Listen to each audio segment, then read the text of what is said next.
इस चीज़ को ध्यान में रखते हुए जैसे वो कह रहे हैं कि अभी लगा है, बाद में जो भी आरोप लगा रहे हैं, तो सरकारें आती है सरकारें जाती है, उनको भी इस बात का ध्यान रखना पड़ेगा और वो भी कहेंगे कि भाई बंगाल से गुंडा मंगाया गया, ये बात उनको भी फेस करना पड़ेगा आने वाले समय में। नमस्कार, मेरा नाम प्रेम है और आप लाइव स्ट्रीम देख रहे हैं। 13 तारीख के बीजेपी को कई कार्यकर्ताओं नेताओं पे जमकर लाठी चली, पर अब जेडीयू के लोग बोल रहे हैं कि उत्तर प्रदेश से जो भाड़े के गुंडे हैं वो बुला कर लाए गए थे, पिटाएं कम हैं, चिल्ला ज़्यादा रहे। बात करने के लिए हमारे साथ बीजेपी के कद्दावर विधायक नीरज बबलू है। क्या भाड़े के गुंडे बुला कर लाए थे आप लोग? देखिए, ये वक्त की बात है। भाड़े के गुंडे का जहाँ सवाल है तो पहचान करा देना, उनकी सरकार है, क्यों सरकार फ्लॉप हो रही है, फेल हो रही है। अगर भाड़े के गुंडे आप पकड़ के प्रमाणित करो कि कहाँ पर भाड़े के गुंडे हैं। अगर आप प्रमाणित नहीं कर पा रहे हो, इसका मतलब आपका सरकार फेल है, सरकार निकम्मी है, सरकार अंधी है, सरकार बैरी है, सिर्फ और सिर्फ बयानबाजी करती है, आरोप लगाती है। जो भी हमारे भारतीय जनता पार्टी कार्यकर्ता है वो बिल्कुल डिसिप्लिन्ड कार्यकर्ता है और उन पे दमनात्मक कार्रवाई की गई है, लाठियों से सर फोड़ा गया है, पैर हाथ तोड़ा गया है। तो इस चीज़ को ध्यान में रखते हुए जैसे वो कह रहे हैं कि अभी लगा है, बाद में जो भी आरोप लगा रहे हैं, तो सरकारें आती है सरकारें जाती है, उनको भी इस बात का ध्यान रखना पड़ेगा और वो भी कहेंगे कि भाई बंगाल से गुंडा मंगाया गया, ये बात उनको भी फेस करना पड़ेगा आने वाले समय में। और जेडीयू के कई नेता हैं वो कह रहे हैं ना कि लगा कम है, चिल्ला ज़्यादा रहे हैं। यही मैंने बताया कि समय समय की बात है। अगर कह रहे हैं कि लगा कम है, ज़्यादा चिल्ला रहे हैं, तो ये वक्त हमारा भी होगा और लगेगा ज़्यादा, चिल्लाएंगे कम। वो आप भी लगवाइएगा? बिल्कुल, जब समय आएगा तो फिर ये तो अदला बदली है।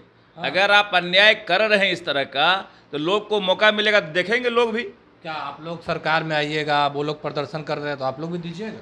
देखिए, जिस तरह से ये लोग न्यूसेंस कर रहे हैं, जिस तरह से आताताई वाला काम कर रहे हैं, वो काम तो भारतीय जनता पार्टी नहीं करती है। लेकिन जब इनको भी लाठी पड़ेगा ना ज़्यादा, ये भी चिल्लाएंगे कम। पर बोल रहे हैं कि सरकार के लोग कुछ नहीं किया, प्रशासन अपना काम कर रहे थे, आप लोग मिर्ची पाउडर फेंक रहे हैं, पत्थर चला रहे हैं, तो ये बिल्कुल गलत आरोप है। कहीं से कोई प्रूफ कर दे कि किसी भारतीय जनता पार्टी के कार्यकर्ता ने मिर्ची फेंका है, किसी भारतीय जनता पार्टी कार्यकर्ता ने पत्थर फेंका है, फिर हम लोग मान लेंगे। इस घटने की हम लोगों ने कहा है कि न्यायिक जांच हो, वो या तो सिटिंग जज से यहाँ पे जांच हो या सीबीआई जांच कराए। ये सरकार क्यों नहीं जांच कराती है?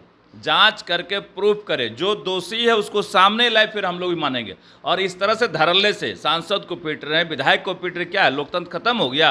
आप लोकतंत्र का गला घोट रहे हैं। सबों का टिकट कन्फर्म है, यहाँ इतनी आसानी से किसी का टिकट नहीं कटता है। कोई ऐसा कोई सीनियर सांसद हैं, एक बार के सांसद नहीं है, कई बार के सांसद हैं। आपने उनका सर फोड़ा है, आपने विधायकों का हाथ तोड़ा है, विधायकों का पैर तोड़ा है। तो ये सारा जो कुकर्म आपने किया है, तो आने वाले समय में जनता एक एक चीज़ का हिसाब लेगी। नहीं तो कह रहे हैं कि सुशील मोदी को क्यों नहीं पिटाए लगा, शहनवाज हुसैन क्यों नहीं पिटाए, और भी कई नेता हैं उन पे लाठी नहीं लगी क्योंकि वो डिसिप्लिन तरीके से आप कह रहे हैं क्यों नहीं पिटाया, मैं पूछ रहा हूं क्यों पिटाया। आप इस क्यों का जवाब दो ना। बैरिकेटिंग तोड़ रहे थे, कोई बैरिकेटिंग नहीं तोड़ा गया। अगर आपका बैरिकेटिंग लगा हुआ है, बैरिकेटिंग के उस पार आप दिखाइए वीडियो, कोई बैरिकेटिंग पार करके गया हो तो हम मान लेंगे कि बैरिकेटिंग पार करके गया, तब आपने लाठीचार्ज किया। और लाठीचार्ज का क्या मतलब? आप गिरफ्तार कर लेते। आप पानी का फेंक रहे थे, वहां तक फेंकते, आप क्यों नहीं गिरफ्तार कर लिया? आप सर कैसे फोड़ दी? किसी माननीय सांसद का कैसे सर फोड़ सकते हैं? किसी विधायक का कैसे हाथ तोड़ सकते हैं? ये आपने लोकतंत्र का गला घोटा है और इसका जवाब आपको देना पड़ेगा। चलिए, बीजेपी के कद्दावर विधायक नीरज बबलू थे, साफ शब्दों में सरकार को बोल रहे हैं कि आपने सर कैसे फोड़ा, हाथ कैसे तोड़ा, इसका जवाब आपको देना होगा। बाकी की तमाम खबरों के लिए बने रहे लाइव स्ट्रीम के साथ। धन्यवाद।